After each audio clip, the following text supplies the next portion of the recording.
আমি সবজিগুলোকে এরকম ছোট ছোট কুচি করে নিয়েছি। আপনারা যদি পারেন আরও ছোট করবেন। এই যে আলুগুলোকে এরকম কুচি করেছি ছোট, আরও সময় থাকলে আরও ছোট কুচি করতে পারেন। সবকটা সবজি আমি এরকম কুচি করে নিয়ে যাচ্ছি। নিয়েছি একটা কড়াই, আমি রান্নাটা করব সর্ষের তেলে। এটা একটা খুব পুরনো দিনের রান্না, অনেকেই জানেন না। কিছু মানুষ হয়তো জানতে পারেন, কিন্তু অনেকেই এটা জানেন না এই রান্নাটা। দেখুন, স্টেপ বাই স্টেপ আমার সাথে থাকুন, দেখতে থাকুন। একটা অপূর্ব সুন্দর রান্না আপনাদের সাথে আজকে আমি শেয়ার করছি। তেলটা গরম হবে, তেল গরম হয়ে গেছে। আমি এবার দিয়ে দেবো এই সবজিগুলো। এখানে সবজিগুলো খুব ভালো করে আমি ভাজা ভাজা করব।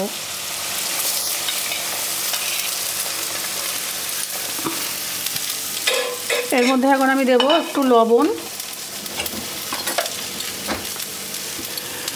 গ্যাসের ফ্লেমটা বাড়িয়ে দিলাম, মিডিয়াম করলাম। বেশি হাই ফ্লেমে দিলে পুড়ে যাবে। দিয়ে দিলাম পরিমাণ মতো স্বাদ অনুযায়ী লবণ, আর দেব হলুদ।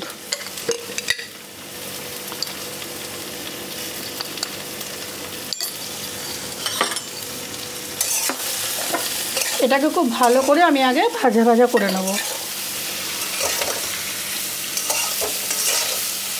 সবজিগুলো সব ভাজা ভাজা হয়ে গেছে। এবারে আমি দিয়ে দেব নারকেল কোড়া এর মধ্যে।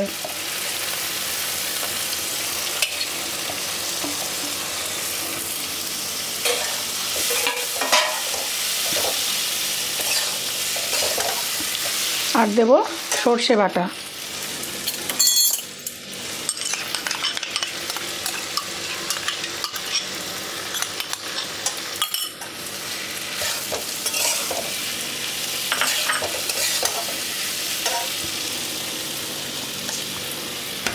এটা একটু কম আছে, আমি এটাকে রান্না করব নাড়িয়ে চাড়িয়ে। দিয়ে দিচ্ছি একটু চিনি। নিরামিষ রান্না একটু চিনিটা একটু বেশি দিলে ভালো লাগে, একটু মিষ্টি মিষ্টি ভালো লাগে। আসল রান্নার আসল ব্যাপারটা হচ্ছে এর পরে শুরু হবে। এতক্ষণ পর্যন্ত আপনারা দেখে ভাবছেন তো খুব সাধারণ রান্না, কিন্তু এর অসাধারণত্ব লুকিয়ে আছে শেষের দিকে। আপনারা দেখতে থাকুন আমার রেসিপিগুলো। যদি আপনাদের ভালো লেগে থাকে আমার চ্যানেলটাকে অবশ্যই সাবস্ক্রাইব, লাইক, শেয়ার ও কমেন্ট করবেন। আমি রোজ দুপুর 1টা 20-তে পোস্ট করি। কিছু না কিছু রান্না আমি শেয়ার করার চেষ্টা করি। যদি ভালো লাগে থাকে তবে অবশ্যই কমেন্ট করবেন, তো বন্ধুবান্ধব আত্মীয় স্বজনদের শেয়ার করবেন। ব্যাস, এবার এটাকে আমি ঠান্ডা হতে দেবো। চলে যাচ্ছি পরের স্টেপে। এখানে আমি ময়দা নিয়ে নিয়েছি, দিয়ে দেবো চিনি, একটু লবণ পরিমাণ মতো, আর দেবো একটু সাদা তেল। আমরা যে ময়ান দিই না লুচি পরোটা করতে, এটা সেরকম আমি ময়ান দিয়ে নেব। ময়ান দেওয়া হয়ে গেছে। এই যে এবারে আমি অল্প অল্প জল দিয়ে একটা মোটা ব্যাটার তৈরি করব। বেশি একবারে জল দেব না। আমি ব্যাটারের থিকনেসটা দেখাচ্ছি, একটু ওয়েট করুন, আমার সাথে থাকুন, আর যেন কোনো লাম্প না থাকে।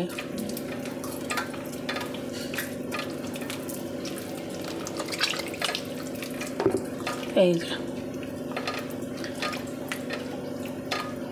এরকম একটা মোটা আমি একটা ব্যাটার তৈরি করব। এবারে আমি নিয়ে নিয়েছি লাউ পাতা। লাউ পাতাগুলো ভেজে নিয়ে আমি ভালো করে ধুয়ে নিয়েছি, পরিষ্কার করে ধুয়ে নিয়েছি। এবারে কি করব, এই লাউ পাতার মধ্যে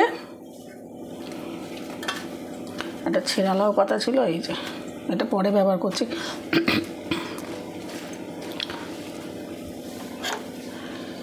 এই যে আমি তরকারিটা তৈরি করেছি, এটা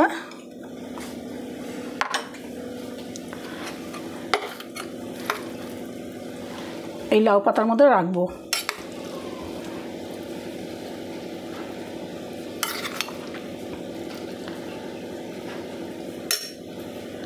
দিয়ে এরকম একটা পুটলি মতন তৈরি করব। এটা একটু কাটতে হবে, এর ডগাটা একটু কেটে দিলাম করে, এই যে সুতো আমি রেখেছি কেটে, এই যে সুতো দিয়ে বেঁধে দেবো মুখটা। আপনারা যদি একটু কম দিতে চান তরকারিটা কমও দিতে পারেন। এই যে এরকম করে বেঁধে নেব পুটলির মতন করে। আর একটু কম দিলে মনে হয় ভালো হতো, এরপরেরটা আমি আর একটু কম দিয়ে করব। সবকটাই আমি আর একটু কম দিয়ে তৈরি করবো, কারণ এই যে পাতাটা ফেটে যাচ্ছে, কচি পাতা তো। তরকারিটা ভিতরের আমি আর একটু কম দিয়ে সবকটা রেডি করে এরকম পুটলি মতন তৈরি করে ফিরে আসছি। এই যে সবকটা আমি এরকম তৈরি করে নিয়েছি। চলে যাচ্ছি পরের স্টেপে।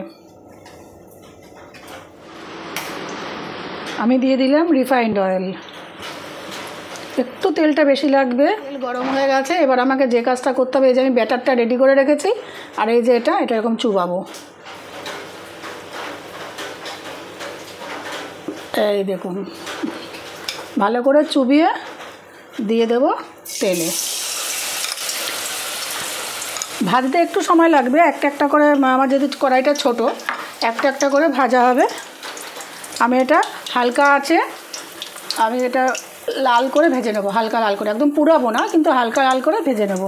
আমি এটা ভেজে নিয়ে ফিরে আসি। এই যে আমি হালকা আছে ভেজেছি। আপনারা কি কখনো এরকম লাউ পাতা ভাজা খেয়েছেন? না খেয়ে থাকলে কমেন্ট করবেন, আর খেয়ে থাকলেও আমাকে কমেন্ট করে জানাবেন, দুটোই কমেন্ট করে জানাবেন। এবার এটাকে আমি সার্ভ করব গরম ভাতের সঙ্গে। সর্ষের তেল সহযোগে উপর দিয়ে একটু গরম ভাতের উপর দিয়ে একটু সর্ষের তেল দিয়ে দেবেন। গরম ভাতে সার্ভ করে দেখবেন, বাড়ির লোকের একদম ফিদা হয়ে যাবে আপনাদের, যে খাবে সেই ফিদা।